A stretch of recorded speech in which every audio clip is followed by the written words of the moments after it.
रूस, यूक्रेन और Israel Hamas के बाद लाल सागर नया रण का मैदान बनकर सामने आया है। लाल सागर में अमेरिका और हूती विद्रोहियों के बीच भयानक जंग छिड़ गई है। एक तरफ से हूती लगातार टास्क फोर्स के जहाजों पर ड्रोन स्ट्राइक कर रहा है, दूसरी ओर ब्रिटेन और अमेरिका हूतियों के खात्मे की तैयारी में है। हूती विद्रोहियों के गढ़ यमन में कई ठिकानों पर जबरदस्त हमले हो रहे हैं। लाल सागर में बारूदी जलजले की आहट तेज हुई है।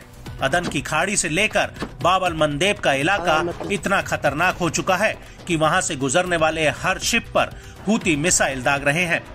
टास्क फोर्स में शामिल अमेरिकी युद्धपोत सबसे ज्यादा गश्त लगा रहे हैं, मगर निगाहें रखने के बाद भी हूती हमले नहीं रुक रहे हैं।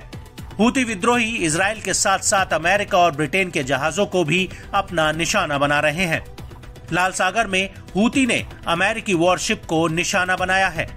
हूती प्रवक्ता ने अमेरिका के 2 वॉरशिप में नुकसान होने का दावा किया है। वहीं हूती विद्रोहियों ने अमेरिका के अंडर वाटर ड्रोन पर भी कब्जा कर लिया है। अमेरिका के हवाई ऑपरेशन के बाद हूती ने प्रचंड बारूदी बारिश की है। अमेरिका को चोट पहुंचाने के लिए लाल सागर में हूतियों ने मिसाइल हमले किए, जिसमें ग्रीस का एक जहाज जलकर खाक हो गया। यमन में हूती के ठिकानों पर हमला करके अमेरिका ने एक बड़े युद्ध का मोर्चा खोल मिडिल ईस्ट में जबरदस्त हलचल पैदा कर दी है।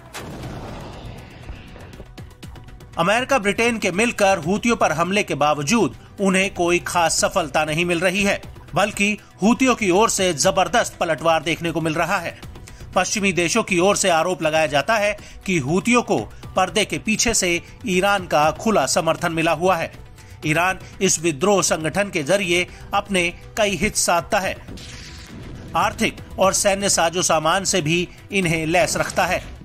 सेंटर फॉर टेररिज्म कंट्रोल की रिपोर्ट की माने तो हूती के पास ईरान से सरफेस टू सरफेस मार करने वाली मिसाइलों का एक बड़ा जखीरा है। इनकी रेंज 1500 किलोमीटर तक है।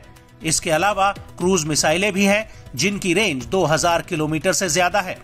हूती के पास एडवांस स्टेज की बैलिस्टिक मिसाइलें भी हैं और ये 2200 किलोमीटर तक मार करने की क्षमता रखती हैं। हूती संगठन में 1 लाख से ज्यादा प्रशिक्षित लड़ाके हैं, जो किसी भी वक्त हमला करने को तैयार हैं। ऐसा दावा किया जाता है कि हूती विद्रोही लड़ाके सऊदी अरब के साथ चल रहे युद्ध में खुद को साबित कर चुके हैं। हूती खुद ही देश की सेना का सामना करने का मादा रखते हैं। ईरान से मिल रहे कथित समर्थन की बदौलत वो अब एक प्रशिक्षित लड़ाका दल बन चुके हैं। हूतियों के पास अपने लड़ाकू हेलीकॉप्टर भी है। मिसाइल पावर के दम पर हूतियों ने अमेरिका और सहयोगियों को जल संकट में फंसा दिया है। वहीं अमेरिका ने हूतियों पर लगाम कसने के लिए ही लाल सागर जलमार्ग पर ऑपरेशन सी गार्जियन शुरू किया, लेकिन उसका ये मकसद रत्ती भर भी पूरा नहीं हो सका है, क्योंकि हूतियों को शक्ति आपूर्ति करने वाला ईरान है।